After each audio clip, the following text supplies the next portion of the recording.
सत श्री अकाल, आदाब। मैं डॉक्टर लोकेश शर्मा। मित्रों, आज एक ऐसे विषय पे हम चर्चा करेंगे जो समाज में बहुत अधिक जनोपयोगी है और जो वर्तमान की स्थिति, वर्तमान परिवेश में आप लोग देख रहे हैं, जो अतीत के झरोखे से झांकता हुआ वर्तमान दिखाई दे रहा है, जिसमें वो ऐसी स्थिति से दिखाई दे रहा है कि जिसमें बहुत अधिक मात्रा में बहुत सारे वाद और विवाद जो डोमेस्टिक वायलेंस के रूप में हो, और चाहे मैं लास्ट मोमेंट तक आपको बता दूं एक ही शब्दों में, जो मैट्रिमोनियल संबंधित वाद है, विवाद है, वो माननीय न्यायालय में कितनी तेजी से अधिक बढ़ते चले जा रहे हैं। कितनी बड़ी अदालतें लगातार इसी की प्रोसीडिंग को देखने के लिए यहाँ 4-4 जुडिशियल ऑफिसर्स के रूप में हमें एक प्रधान न्यायाधीश और 3 अपर प्रधान न्यायाधीश के रूप में अदालतें काम कर रही हैं। इन अदालतों में भी परामर्शदाता के रूप में ऑनरेबल जज साहब लगातार बैठ रहे हैं, और यहीं पे जो मीडिएटर हैं, जो मोशन कराती हैं, जो परामर्शदाता के रूप में काम कर रही हैं, वो सारी अदालतों में एक एक मध्यस्थ के रूप में जो सरकार द्वारा चयनित विद्वान अधिवक्ता बंधुओं में से महिलाओं के रूप में यहाँ पर पदस्थ की हुई हैं, वो लगातार देख रही हैं, सब समझा रही हैं। तो ये सारी प्रक्रिया का जो माध्यम है या उसकी अगर जो मैं विषय वस्तु के विषय में आपको बताऊं पूरी प्रक्रिया के में, कि ये जो परामर्शदाता हो या जज साहब बराबर में बैठ रहे हैं, वो भी मध्यस्थता के रूप में बैठ रहे हैं, मध्यस्थ जज के रूप में बैठ रहे हैं, या संबंधित जो कोर्ट है वो भी लगातार इसी को काम कर रही हैं, और इसके सापेक्ष जो जिला विधिक सेवा प्राधिकरण है वो भी लगातार उसमें, चाहे जुडिशियल ऑफिसर्स हो, जज साहब हो, या एक चाहे वही मीडिएटर हो, वो भी लगातार इसी कार्य कर रहे हैं। तो इसमें जितने जर्नल मोड के वादे हैं, उनसे कहीं अधिक मात्रा में मैट्रिमोनियल वाद, वैवाहिक विवाद, ये सब माननीय न्यायालयों में भरमार की स्थिति में यहाँ लगातार देखने को हमें मिल रहे हैं। तो इसे निजात पाने के लिए, इनकी अधिकता को कम करने के लिए, परिवारों को संगठित रूप से एकजुट करने के लिए, और ऐसी बेटियों के रूप में, पक्षकार के रूप में जो उपस्थित हो गई हैं किसी भी अधिवक्ता के माध्यम से या किसी भी संस्था के माध्यम से, और जो विपक्ष में जो लड़का पक्ष है, वर पक्ष है, वो हो, तो दोनों पक्षों के माध्यम से जो मीडिएशन की स्थिति उत्पन्न माननीय न्यायालय में हो रही है, वो लगातार जो देखने को मिल रही है, तो वो सरकार का एक बहुत बड़ा पहल है। उसमें माननीय सर्वोच्च न्यायालय नई दिल्ली के द्वारा की हुई प्रक्रिया के अनुसार, और जो जिला विधिक सेवा प्राधिकरण हो या संबंधित कोर्ट हो या संबंधित परामर्शदात्री हो, वो एक ही विषय को देखते हैं, दोनों को मीडिएशन करा करके, दोनों को एक ही पटल पर, एक ही सीट पर ला करके दोनों का वार्तालाप कराया जाए, और उस वार्तालाप के माध्यम से जो बीच में दोनों की खाई है उसको पाटने का जो कार्य किया जा रहा है, वो सरकार की उस अधिनियम के तहत किया जा रहा है जिसको हम मध्यस्थता एक्ट 2023 या मीडिएशन एक्ट 2023 के नाम से जान रहे हैं।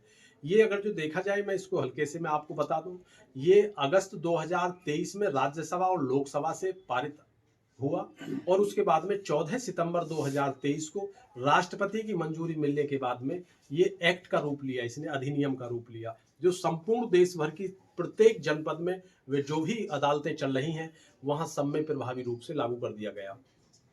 उसी के तत्वाधान में जो नालसा, और नालसा के बाद में राज्य में सालसा, सालसा में मतलब मीन्स राज्य विधिक सेवा प्राधिकरण, और राज्य विधिक सेवा प्राधिकरण के द्वारा उसके अधीन कार्य करने वाले प्रत्येक जनपद न्यायालय में एक जिला विधिक सेवा प्राधिकरण डीएलएसए के रूप में जो कार्य करने वाली इकाइयां हैं, उनको इतनी शक्तियां देंगे कि इनको प्रसारित कीजिए, इसको पूरा फैलाव कीजिए इसका, और कोशिश कीजिए परिवार ना टूटे, एकजुट हो और शांतिपूर्ण जीवन उनका जी सके, वो गुजार सके और दोबारा एकजुट हो सके। तो इसी प्रक्रिया को पूरा कंप्लीट करने के लिए जो परामर्शदात्री के रूप में जो बिंदु उसमें उल्लिखित किए हुए हैं एक्ट में, वो है आपस में समझौते के माध्यम से। वो किसी भी प्रकार का जैसा भी हो, दोनों को पहले समझौता ही कराया जाएगा। तो उस समझौता कराने के लिए जो वर्तमान में हमारे यहाँ प्रधान न्यायाधीश परिवार न्यायालय भवन में जो अपर प्रधान न्यायाधीश परिवार न्यायालय कोर्ट है, उसमें कार्य करने वाली एक हमारे यहाँ पर मैडम निशा शर्मा जी उपस्थित हैं।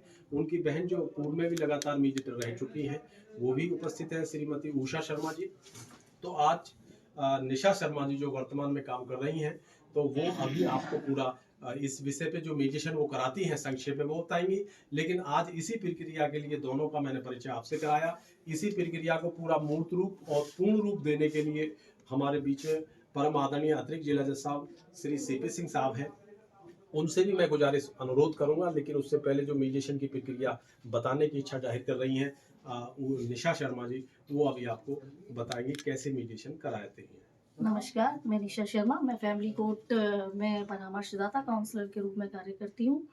यहाँ जितने भी विवाद हैं, पति पत्नी के बीच जितने भी मैटर आते हैं, उनको ज़्यादा से ज़्यादा हमें उनका विवाह, उनकी शादी को बचाना है। हाई कोर्ट, सुप्रीम कोर्ट सभी से यही चीज़ आती है कि कैसे भी परिवारों को बचाया जाए, बच्चों को सुरक्षित किया जाए, उन्हें उनका अधिकार दिलाया जाए और किसी का घर ना टूटे। हम लोगों की ज़्यादा से ज़्यादा कोशिश ये रहती है कि हम फैमिली को बचाएँ, परिवार को बचाएँ, दोनों को एक करें और दोनों के बीच जितनी भी चीज़ें होती हैं उन्हें सॉर्ट आउट करें। दोनों के बीच उन्हें बिठाएँ, उनके विवादों को समझें, उनकी चीज़ों को समझें, उनको निपटाने का उनको जिस चीज़ से उन्हें मतलब कष्ट है या जिस वजह से उनका विवाद हुआ है, उसे सुलझाएँ। सुलझा के दोनों को एक करें और एक करके उन्हें हैप्पी फैमिली, अच्छी लाइफ़, सुखद लाइफ़ उन्हें प्रोवाइड कराएँ और उन्हें एक साथ उनके जीवन को आगे बढ़ाएँ और वो उन्हें इस तरह से करा के हम भेजते हैं। और कोर्ट से सबसे ज़्यादा पहल होती है, हमारी कोर्ट से बहुत ज़्यादा पहल होती है। सबसे ज़्यादा हमारी जज साहब हैं मैम, वो भी बहुत कोशिश करती हैं और जहाँ तक हो सकता है उसे सुरक्षा भी दिलाते हैं। उसे ये कहते हैं जाइए, घर ना टूटे और जाते भी हैं। और आज भी मैंने 2-3 काउंसलिंग कराई, परिवारों को बचाया, दोनों को साथ भेजा और लोग गए भी। इसी पहल में अभी हमारे यहाँ लोक अदालत हो रही है। लोक अदालत में भी हम लोग भेजते हैं, जोड़ों को एक करके भेजते हैं। लोग आते हैं, उनको फिर उनकी जो यहाँ आते हैं, उनके विवाद खत्म होते हैं और वो खुशी-खुशी जाते हैं और बहुत अच्छे तरीके से रहते हैं। और आज तक जितने सेटलमेंट हमने कराए, जितने मुकदमे निपटाए, जितने लोगों के घर बसाए, बहुत खुशी-खुशी रह रहे हैं और कोई अभी तक ऐसा नहीं हुआ कि लौट के आया। और अब हमने एक चीज़ और की, सबको कोर्ट से ही विदा कर रहे हैं। बहुत अच्छे तरीके से कोर्ट ने भी ये निर्णय लिया कि इनकी शादी बचाएँ और ज़्यादा से ज़्यादा अपनी कोर्ट से ही इन्हें विदा करें। यही हमारी पहल है और यही चीज़ हम लोग करते हैं। नमस्कार। बहुत बहुत धन्यवाद। अभी आप सुन रहे थे निशा शर्मा जी को, जो मीडिएटर का काम करती हैं, मीडिएशन कराती हैं। और कोशिश इनके भरसक प्रयास है होगा कि हैप्पी फैमिली एक इनका विषय है, उसके तहत, उस अभियान के तहत पूरा कार्य करती हैं और कोशिश करती हैं कि ज़्यादा से ज़्यादा वादों को, विवादों को सब समकूल करते हुए विषय का निराकरण करें, उसे समाप्त कराएं। इसी विषय को लेकर के मैं परम आदरणीय सर अपने अतिरिक्त जिला जज साहब से बिना मनोग्रह करता हूं कि वो इसको पूर्ण रूप और अंतिम रूप देंगे, मूर्त रूप देंगे। परम आदरणीय सर। धन्यवाद डॉक्टर लोकेश कुमार शर्मा जी। मीडिएशन का विषय ए अल्टरनेटिव डिस्प्यूट रिजोल्यूशन सिस्टम के अंतर्गत यह है कि कोर्ट के अलावा भी सहायता ली जाए जिससे कि पेंडेंसी घटे। उसी के तहत उसी उद्देश्य को पूरा करने के लिए मीडिएशन एक्ट बना। पहले भी ये पोजीशन थी कि कोई भी अदालत मीडिएशन के लिए अपनी तरफ से पूरी तरह से अधिकृत थी कि टर्म्स ऑफ रेफरेंस बना करके कि किस किस बिंदु पर मीडिएशन होना है वो मीडिएटर नियुक्त करके भेज देते। अब उसको वैधानिक रूप दे दिया गया मीडिएशन एक्ट के अंतर्गत। विशेष रूप से अगर कोर्ट में अब जो है थोड़ा सा विस्तृत कर दिया गया है, जो कि कमर्शियल अगर कोई एग्रीमेंट है उसके अंतर्गत अगर कोई मीडिएशन है, क्लॉज है, तो उसी तरह से होगा जिस तरह से आर्बिट्रेशन एक्ट के अंतर्गत क्लॉज होते हैं। तो वहां आर्बिट्रेशन में तो यहां तक कर दिया है कि अगर क्लॉज है तो सर्वप्रथम उस क्लॉज के अंतर्गत वो आर्बिट्रेटर के लिए जाएगा और आर्बिट्रेटर का भी लिखा हुआ है उसमें कि दोनों पक्षों ने किसको आर्बिट्रेटर बनाया अगर कोई डिस्प्यूट अराइज होता है किसी एग्रीमेंट में। इसी तरह से मीडिएशन का भी है।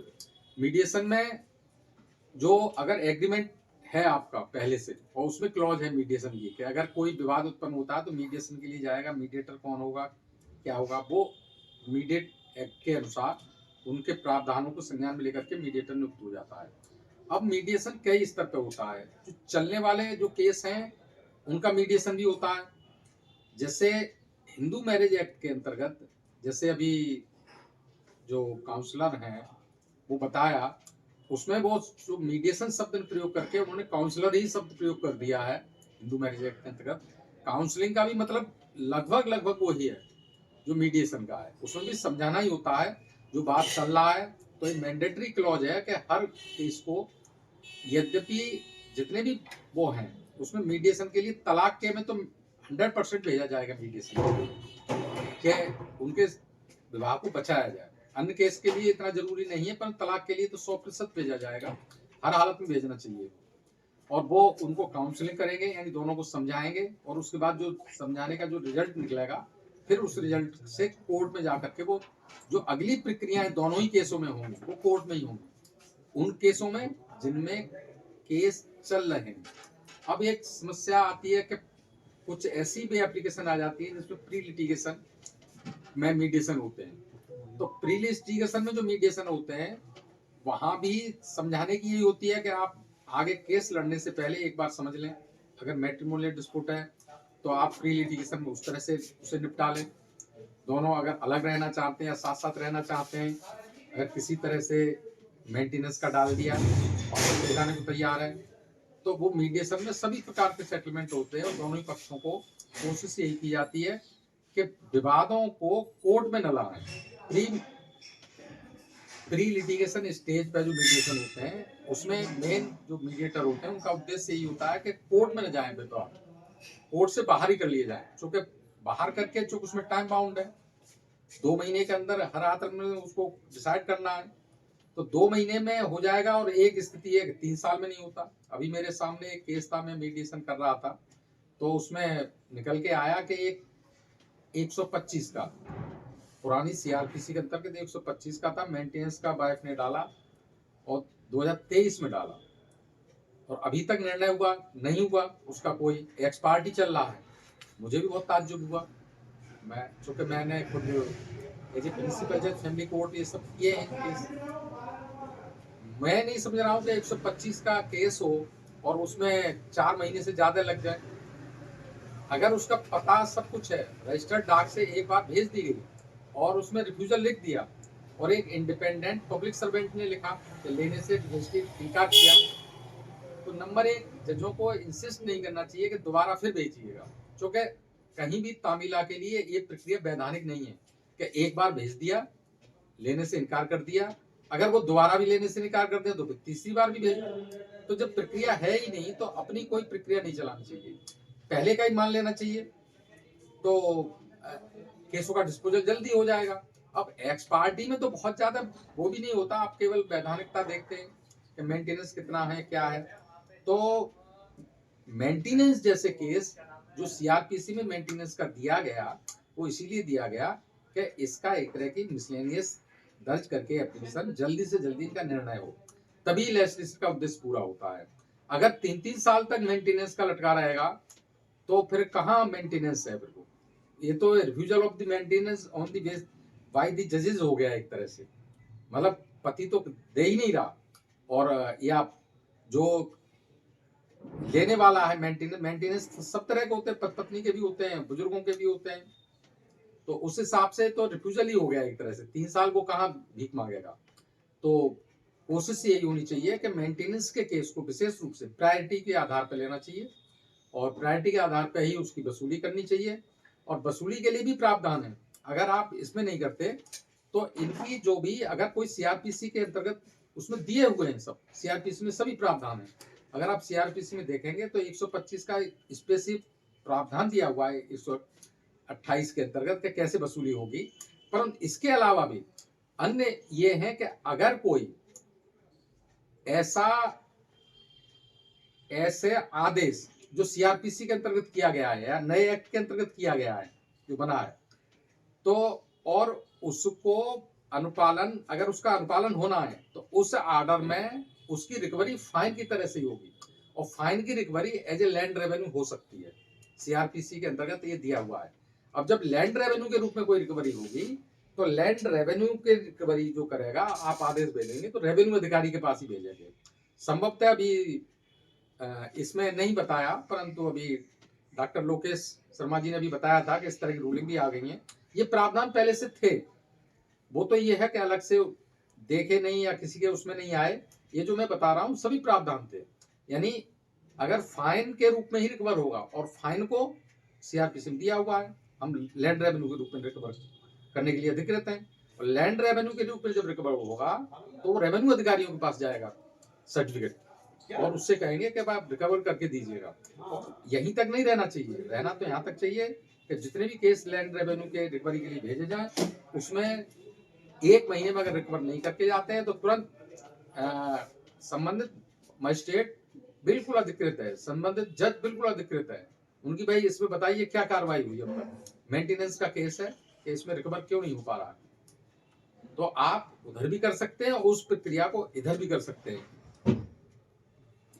इसी के साथ मैं अपनी बाड़ी को विराम देता हूँ। जय हिंद, जय भारत। बहुत बहुत धन्यवाद। अभी सर को आपने सुना, मीडिएशन और मीडिएशन से हटके एक विषय को जो अभी उल्लिखित किया वो बताया आपको पूरा। वो बताया कि रिकवरी जो वारंट यहाँ से जारी हो जाता है उसकी रिकवरी कहाँ से हो सकती है, कैसे हो सकती है, पूरा विषय का अभी गूढ़ता के साथ में आप लोगों ने रसास्वादन किया। इसी प्रक्रिया को आगे बढ़ाते हुए कल पुनः फिर होगी मुलाकात एक नवीन विषय के साथ। तब तक लेते हैं विदाई। नमस्कार।